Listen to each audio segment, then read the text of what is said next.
Halo Sobat Sehat, saya Dr. Bayu Seka Putra, spesialis jantung dan pembuluh darah dari Rumah Sakit Eka Hospital BSD. Oke, jadi kalau misalkan tubuh kita tenggelam, ya otomatis yang terjadi adalah atau drowning ya, istilah lainnya. Biasanya yang terjadi masuk cairan sampai ke bagian paru-paru. Ya, nah masuknya cairan ke dalam paru-paru itu akan mengganggu proses oksigenasi atau berpindahnya oksigen itu ke dalam darah, sehingga tubuh pasti akan kekurangan oksigen secara masif. Nah, biasanya kondisi yang paling parah terjadi pada pasien mengalami drowning atau tenggelam itu akan mengalami kondisi henti napas di jantung kalau terlalu lama. Jadi, sesuai dengan saya bilang awal, kalau misalkan pasien yang tenggelam, itu biasanya akan mengalami kekurangan oksigen secara masif. Salah satu organ yang akan mengalami gangguan oksigenasi atau kekurangan oksigen adalah jantung. Nah, jantung itu sangat terpengaruh atau sangat membutuhkan oksigen untuk melakukan pekerjaannya. Nah, ketika fungsi dari jantung tersebut hilang, otomatis yang terjadi adalah pasien mengalami henti napas dan henti jantung. Nah, itu adalah salah satu yang paling berat yang mungkin terjadi pada seseorang yang mengalami drowning atau tenggelam. Oke, CPR itu adalah kependekan dari cardiopulmonary resuscitation atau kita melakukan resusitasi jantung dan paru. Nah, artinya apa? Artinya adalah kita memberikan bantuan, kita melakukan bantuan dengan pijat jantung dan melakukan bantuan pernapasan buatan. Nah, walaupun sekarang belakangan ini udah mulai jarang digunakan pernapasan buatan, terutama setelah zaman COVID sebenarnya. Nah, akhirnya kita lebih banyak sekarang menggunakan pijat jantung saja, ya CPR atau chest compression only. Tidak lagi menggunakan resusitasi menggunakan pemberian napas buatan, seperti itu. Oke, jadi prinsipnya kalau kita melakukan CPR, apa sih untungnya? Apa sih kepentingannya kita melakukan CPR pada pasien-pasien yang drowning? Ya, karena kita tahu bahwa kondisi begitu kita cek di bagian leher tidak teraba, itu kita tahu pasti bahwa tidak ada sirkulasi jantung yang terjadi atau sirkulasi darah yang terjadi dalam tubuh. Nah, dengan kita melakukan pijat jantung, kita forcefully atau kita memaksa jantung itu untuk dipompa, ya, dengan secara manual dari luar. Sehingga apa? Sehingga adalah sirkulasi tetap berjalan.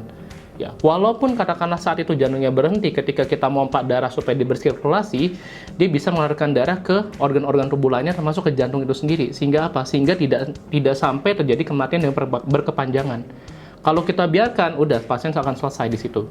Tapi ketika kita upayakan dengan melakukan pijat jantung, masih ada kesempatan untuk menolong pasien. Seperti itu. Yang pertama, ketika kita melakukan CPR adalah kita pastikan dulu lingkungannya aman. Jadi penolong itu harus aman dari segala mara bahaya. Ya, percuma kalau misalnya nolong tapi dia tiba-tiba kenapa-napa. Ya. Yang pertama-tama adalah yang kita sebagai penolong itu harus aman dulu dari kondisi berbahaya di situ.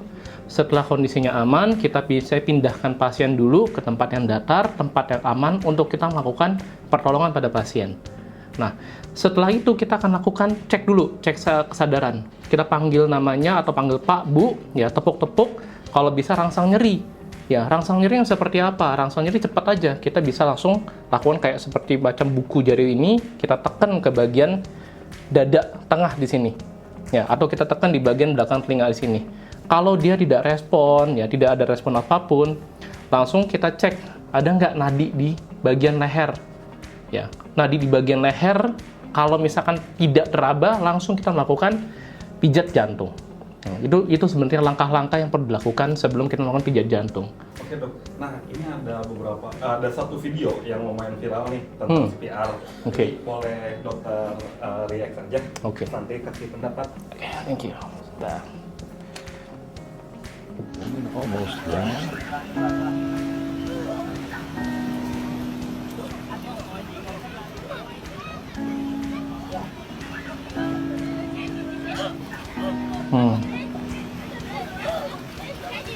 You gave me a shoulder when I needed it. You showed me love when I Oke. feeling it.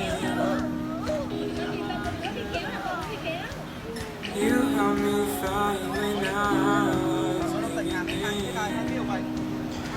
Oke. Ya. Ya oke. Ini video menarik ya. Ini sebenarnya very good example untuk sebenarnya orang melakukan upaya yang sangat baik untuk melakukan pijat jantung. Nah, cuman memang beberapa harus ada dikoreksi sedikit ya. Tapi yang lebih menurut saya itu udah upaya yang sangat baik untuk melakukan pertolongan pada orang yang mengalami henti napas sendi jantung dan dilakukan pijat jantung. Itu udah cara yang baik. Nah, cuma kelihatannya memang pada pasien tersebut itu sebenarnya sudah dari awalnya sebenarnya udah tidak ada henti napas sendi jantung kelihatannya. Kenapa saya bisa bilang gini? Karena pasien udah respon. Balik lagi pertama-tama adalah cek respon. Ketika pasien udah berespon, ketika pasiennya dia bisa muntah sendiri, itu sebenarnya pasiennya sebenarnya udah sadar artinya, dan sudah pasti ada sirkulasi di tubuhnya. Nah, makanya sebenarnya paling awal, paling aman ya kita melakukan cek nadi terlebih dahulu. Ya, cek nadi terlebih dahulu. Ya, kalau kita udah raba udah ada, ya kita nggak usah lagi melakukan pijat jantung. Nah, cara terbaik kalau pasien udah seperti itu, kita lakukan apa? Ya, kita piringkan aja pasiennya. Supaya apa? Supaya dia bisa muntahin keluarin cairannya. Ya, jadi jangan sampai lidahnya jatuh ke belakang. Ketika dia tidur telentang seperti ini, lidahnya akan jatuh ke belakang. Nah, sehingga dia bisa mengganggu pernapasannya. Kalau dia udah sadar, kita miringkan posisinya sehingga dia bisa lidahnya akan jatuh ke samping, dan kalau misalnya ada cairan mau keluarin dari paru-parunya atau dari lambungnya, dia akan secara otomatis keluarin dari situ. Nah, tapi salah nggak, Dok, kalau misalkan dilakukan pada pasien yang seperti tadi dilakukan di video? Sejelek-jeleknya, ya, kalau teman-teman ragu apakah pasien itu henti napas sendi jantung atau tidak, karena nggak semua orang bisa dengan mudah menentukan, oh nih ada denyut jantungnya nih, ya, lakukan saja. Menurut saya nggak ada masalah. Ya, lebih baik kita melakukan pijat jantung, tapi ternyata denyut jantungnya masih ada atau berdetak, daripada kita tidak melakukan sama sekali. Kuncinya di situ. Ya. Dok, aman nggak kalau kita melakukan pijat jantung pada orang yang sebenarnya jantungnya masih berdenyut? Nah, sebenarnya sih aman-aman aja. Ya, karena sebenarnya kan kita hanya membantu tambahan aja dari luar. Cuma teman-teman harus tahu resikonya sebenarnya. Resikonya apa? Resikonya adalah dinding dadanya ini ya kan ada tulang rusuk. Nah, itu bisa resiko patah. Nah, ketika patah ya mungkin kita harus hati-hati, dia bisa nusuk ke paru-paru, bisa nusuk ke organ sekitar. Ya, tapi itu memang resiko yang harus diambil ketika kita melakukan pijat jantung. Ya, baik pada saat pasien itu sadar, atau artinya pasien itu masih berdenyut jantungnya, atau pasien itu sudah tidak berdenyut jantungnya. Sama, dua-duanya punya resiko patah tulang rusuknya. Seperti itu.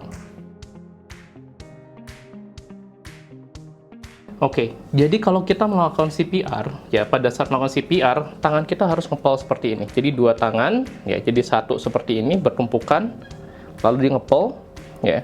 Dan ini harus lurus tangannya. Ya, jadi sikunya ini nggak boleh nekuk seperti ini. Lalu kita arahkan ini di bagian dinding dada tengah di dada pasien, lalu kita tekan. Ya, tapi jangan dibuat seperti ini, lurus. Jadi yang naik turun itu adalah bahu kita, bukan tangan kita yang naik turun. Ya, sekuat mungkin yang bisa dilakukan.